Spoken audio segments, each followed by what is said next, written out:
Hi, this is Jose Figueroa with an approved workman, where we are rightly dividing the word of truth.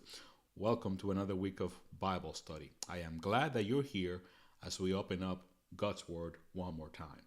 Our current series is Rebuilding on the Solid Rock, a study of the book of Ezra. If you're new to this Bible teaching ministry, here is how you can learn more about our work. First, you can go to our website, www.anapprovedworkman.org. That's anapprovedworkman.org.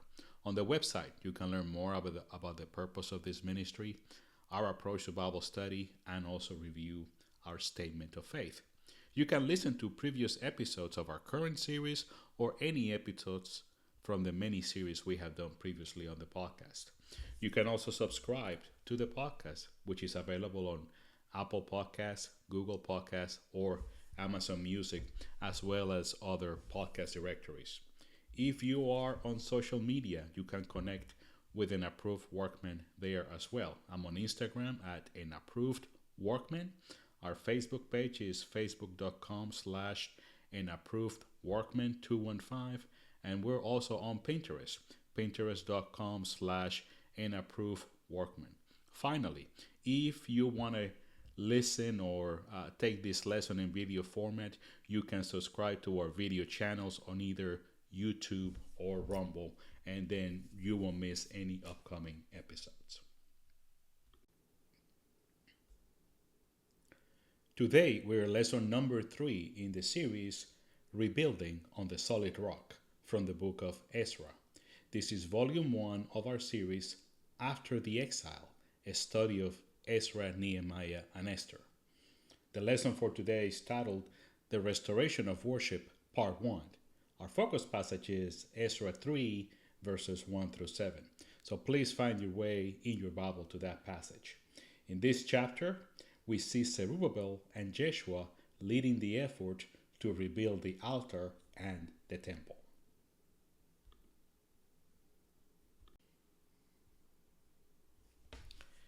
Early on in my professional career, I had the privilege to work for the United States space program. Our company was responsible for the software that ran on the computers on board the space shuttle. This is in the early 1990s. At that time, we were typically working on 3 different releases of the software. One was in requirements, definition/design/development. One was in testing or certification, and the third one was on the computers during the current space shuttle mission. It was during one of those missions that we were notified that there was a problem with the software. Nothing major or critical, but the crew needed an update to the software. I was the leader of my team at that time, and the update required was in one of our programs. However, due to a number of reasons, our team, including me, was very young and inexperienced. The rest of our organization knew this, and they did not really hide their concerns about it. I understood completely what they were saying and why they were saying it. But at the same time, I expressed to my team that we were going to do such a good job to prove to everyone we were ready and up to the task. Now, I knew how important this was, and I wanted to do a great job to help the mission succeed. That meant we had to do everything by the book. And given that we were dealing with the space shuttle software, and that software was both mission critical and life critical, NASA had a very thick book, and our company did as well. There was a series of procedures and reviews and checklists we all had to go through. It was a good process, but the book was ready for us. Thankfully, we also had strong and experienced leaders with us, and we all worked together because we knew the mission was important, and we were able to successfully upload the change and help the crew continue on their mission. It was one of the most rewarding experiences in my professional life. When you think about the worship of God as a believer, do we go by the book?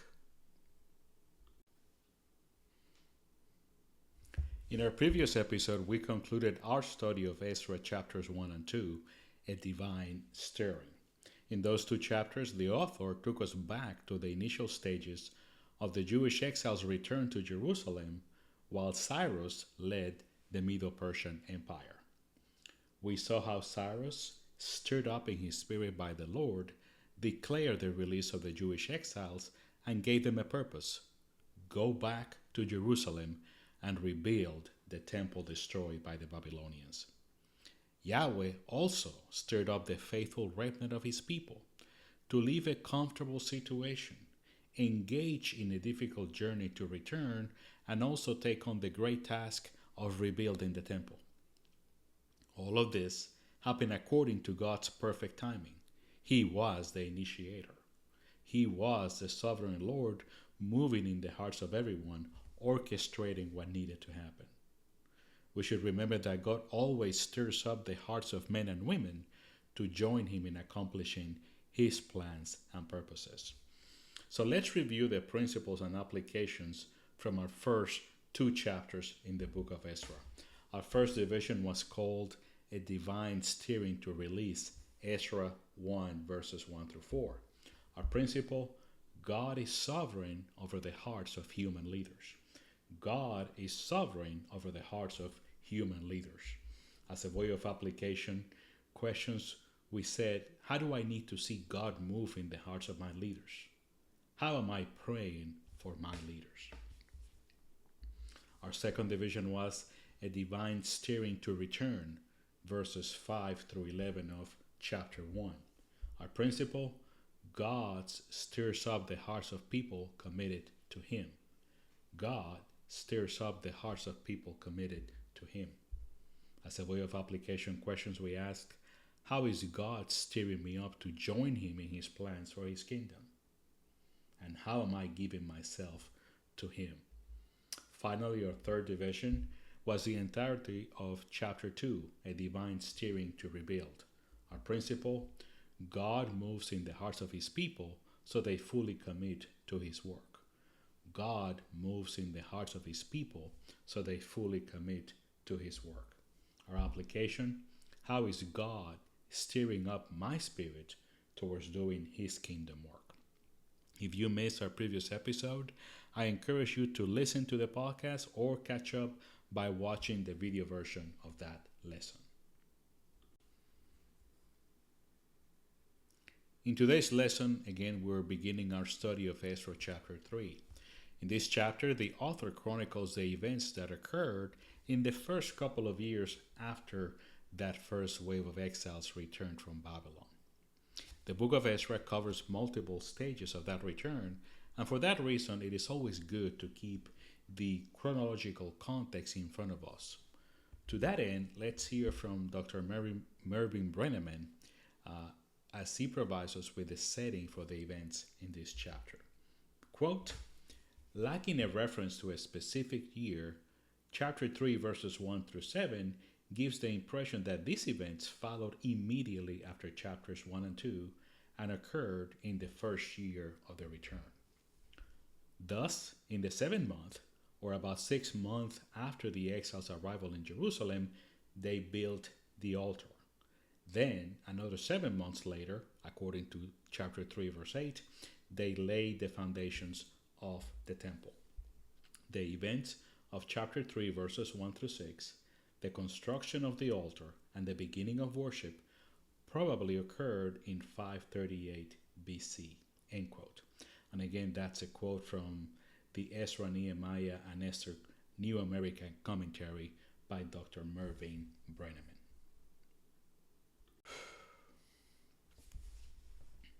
Here's our lesson outline and goal for the teaching from Ezra chapter 3.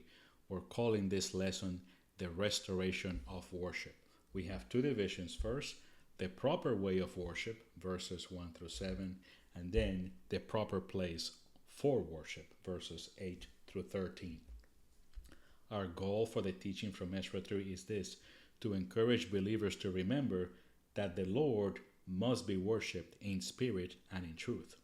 Again, the goal for the teaching from Ezra 3 is this: to encourage believers to remember that the Lord must be worshipped in spirit and in truth.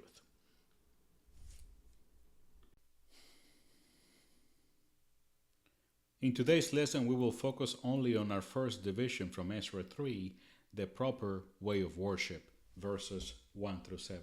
Let's get started. Now, when the 7th month came, and the sons of Israel were in the cities, the people gathered together as one person to Jerusalem. Then Jeshua, the son of Josadak, and his brothers the priests, and Zerubbabel, the son of Shealtiel, and his brothers, rose up and built the altar of the God of Israel to offer burnt offerings on it, as it is written in the law of Moses, the man of God.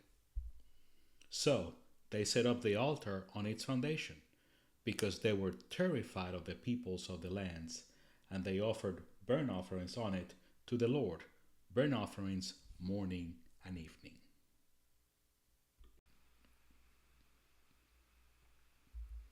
Verse 4, they also celebrated the Feast of Booths, as it is written, and offered the prescribed number of burnt offerings daily, according to the ordinance, as each day required. And afterward, there was a continual burnt offering also for the new moons, and for all the appointed festivals of the Lord that were consecrated, and from everyone who offered a voluntary offering to the Lord. From the first day of the 7th month, they began to offer burnt offerings to the Lord. But the foundation of the temple of the Lord had not been laid. Then they gave money to the masons and carpenters, and food and drink and oil to the Sidonians and the Tyrians, to bring cedar wood from Lebanon to the sea at Joppa, according to the permission they had from Cyrus, king of Persia. Ezra 3, verses 1 through 7. As we work our way through chapter 3, let's focus first on the motivation to worship, verses 1 to 3. As we look at verse 1, it tells us that in the 7th month, the people of Israel who had settled in their cities came together as one person and gathered to Jerusalem. So let's start by digging a little deeper into the significance of the 7th month. Earlier on, we spoke about how most likely this happened in that first year of the return, 538 BC. But what is the significance of the 7th month? Again, Dr. Brenneman, very helpful to help us understand where we are. He says, quote, the 7th month was Tishri, September, October. On the first day, they would have celebrated the new year and Feast of Trumpets, according to Leviticus 23 to 25.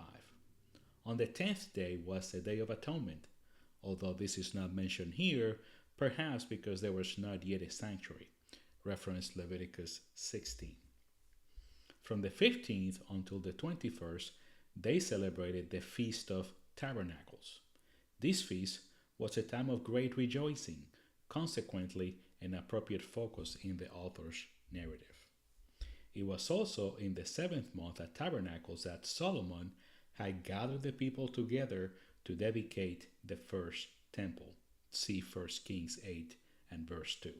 End quote. So there you have it. Dr. Brenneman helped us understand the significance of the 7th month. Very important celebrations and appointed times. The New Year, the Feast of Trumpets, the Day of Atonement, the Feast of Tabernacles. So it is quite possible that the exiles planned their return trip, so they could be settled in the land by the beginning of that 7th month. As we have mentioned, there were very important appointed times by the Lord for the people to celebrate during that month. And as we have seen so far, and as we will continue to see as we work our way through the book of Ezra, the returning exiles were committed to following the Torah faithfully. I believe also that the author wants to point back to the building and dedication of the first temple by Solomon as a way of contrast. You can read that entire narrative in 1 Kings chapter 8. Dr. Tim Mackey from the Bible Project team calls those connections hyperlinks that remind us of and keep us centered in the unified story of the Bible. Finally, as we look at verse 1, the author also tells us that the people gather as one person to Jerusalem. He wants to continuously convey the strong sense of community and unity among the exiles. Remember, this is a select group, the faithful remnant that was steered by Yahweh to return and to rebuild. They are committed to Him and committed to work together. This commitment is important because, as we will see in the rest of this book, the opposition and persecution will be strong against them. They needed to remain a unified community.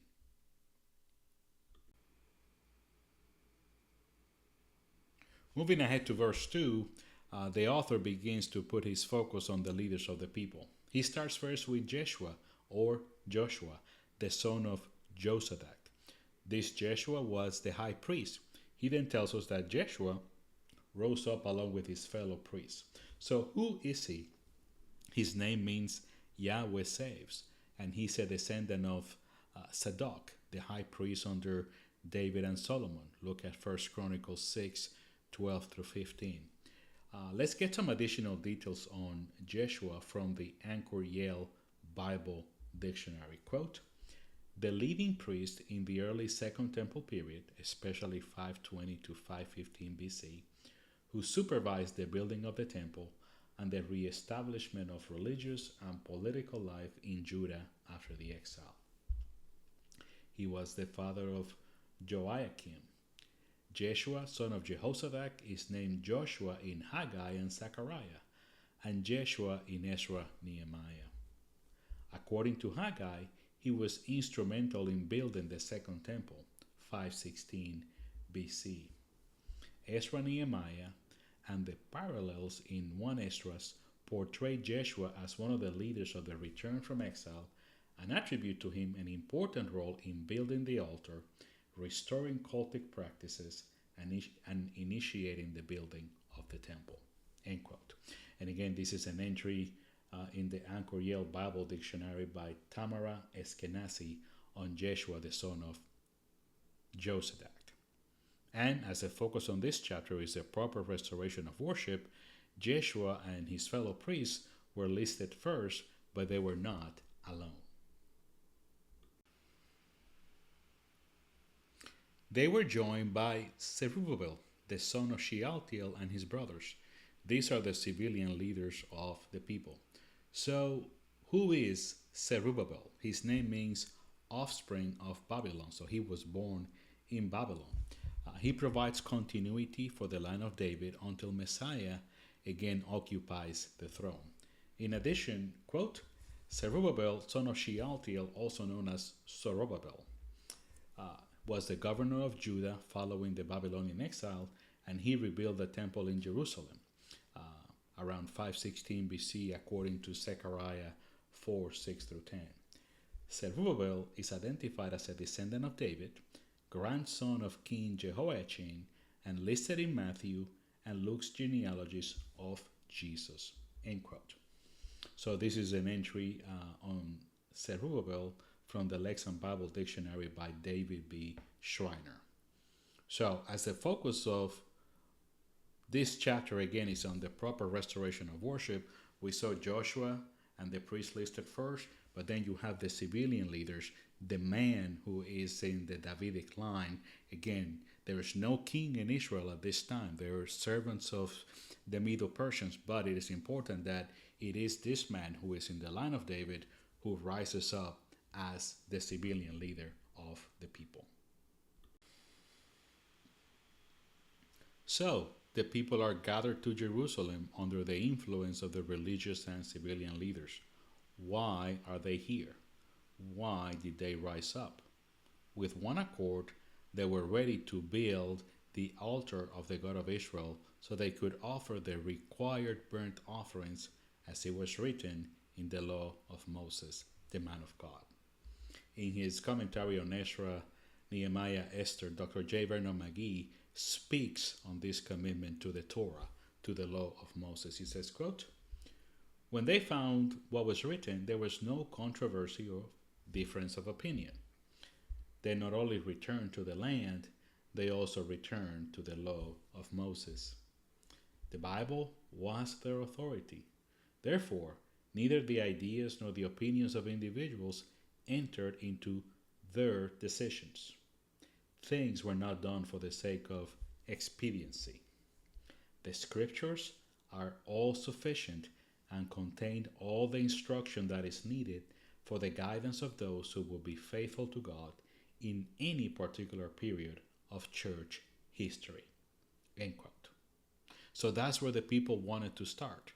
Remember our opening statement, our team, we had to do everything by the book, according to NASA and our company.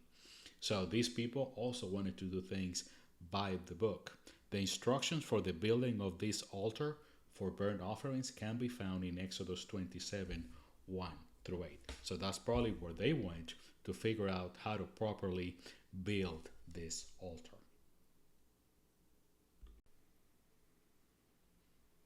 And the burnt offerings were critical, essential in the Levitical sacrificial system. I'm going to share with you a bit of a lengthy quote about the burnt offering, but it is important for us to get the full context of what's happening in this chapter. So again, this comes from the Easton's Bible Dictionary, and this is on the burnt offerings. He says, quote, Hebrew olah, meaning ascending, the whole being consumed by fire and regarded as ascending to God while being consumed. Part of every offering was burnt in the sacred fire, but this was wholly burnt, a whole burnt offering.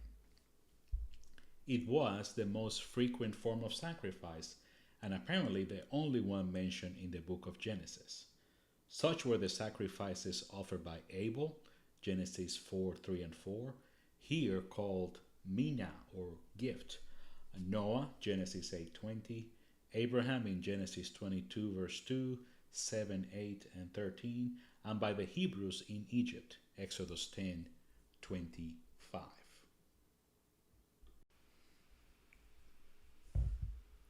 Dr. Easton continues, the law of Moses afterwards prescribed the occasions and the manner in which burnt sacrifices were to be offered.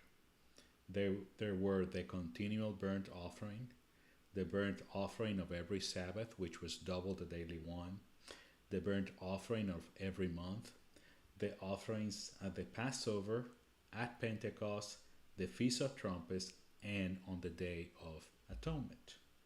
These offerings signified the complete dedication of the offerers unto God.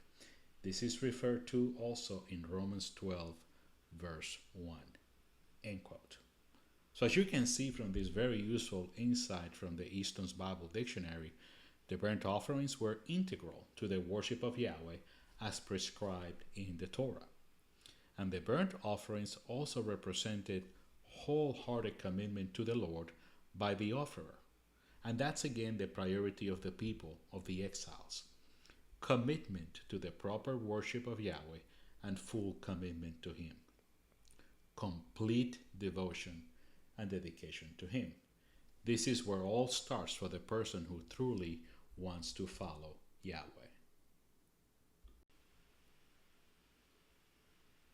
Moving ahead to verse 3 in Ezra chapter 3, we're told that the people then set up the altar on its foundation. The author shares that they were motivated by their fear of the people living around them.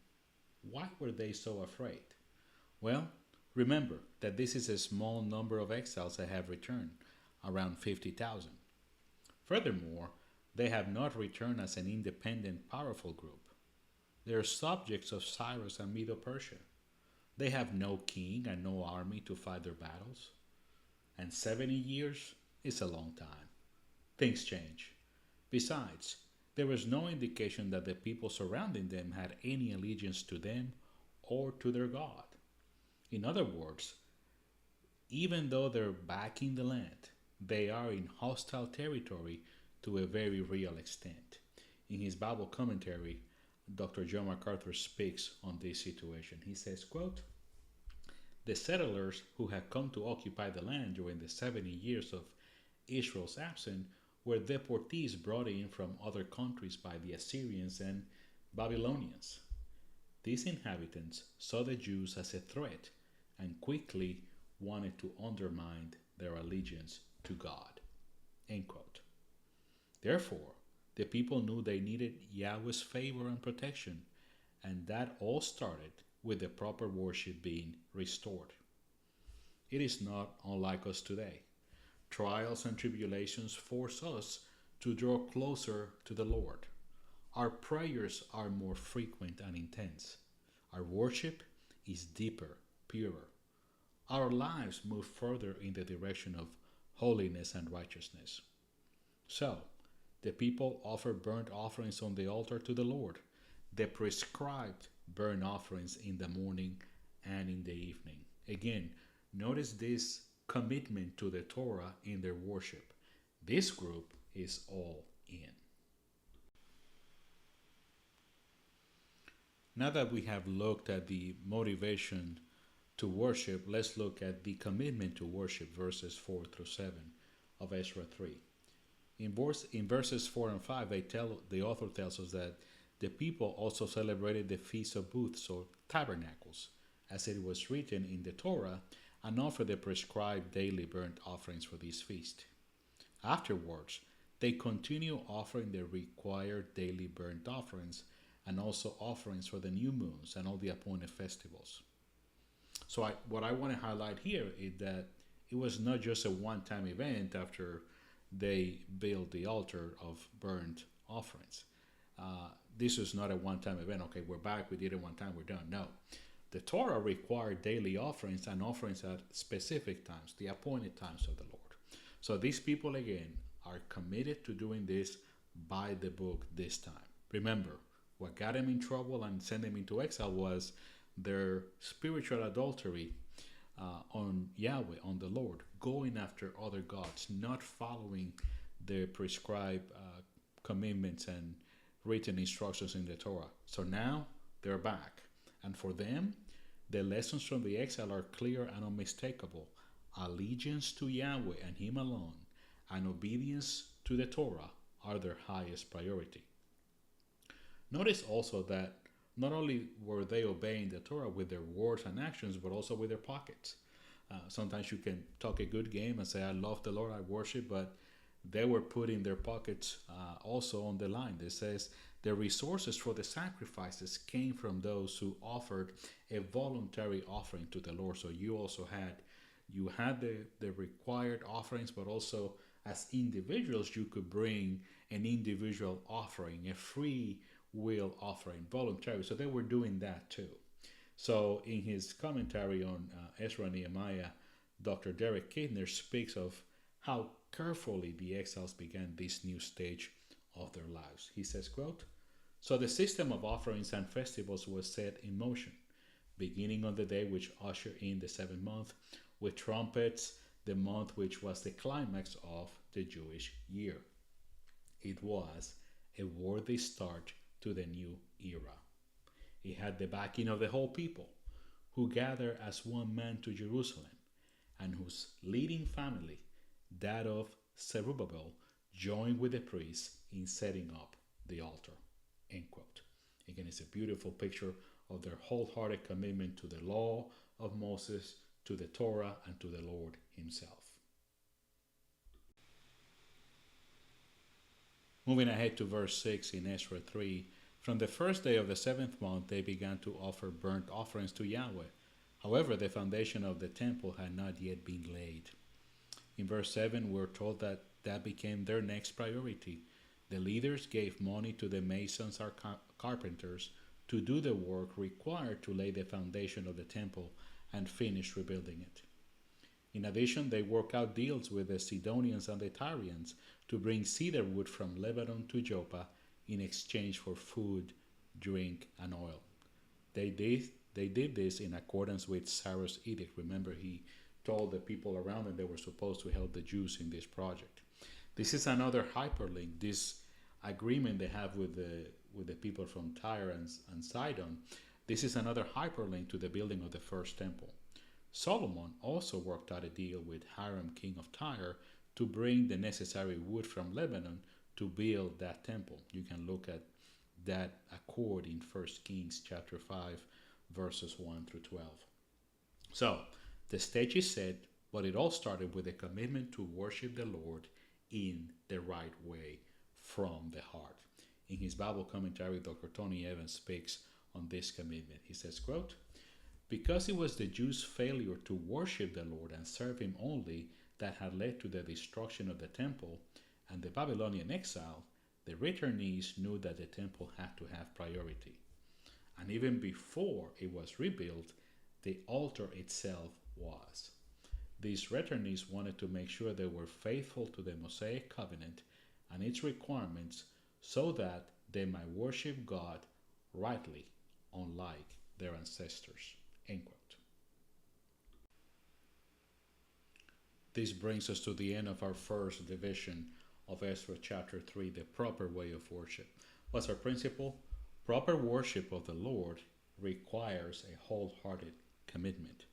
Proper worship of the Lord requires a wholehearted commitment. Therefore, I urge you, brothers and sisters, by the mercies of God, to present your bodies as a living and holy sacrifice, acceptable to God, which is your spiritual service of worship. And do not be conformed to this world, but be transformed by the renewing of your mind, so that you may prove what the will of God is, that which is good and acceptable and perfect. Romans 12, 1 and 2. How is my worship honoring God as He and He alone deserves?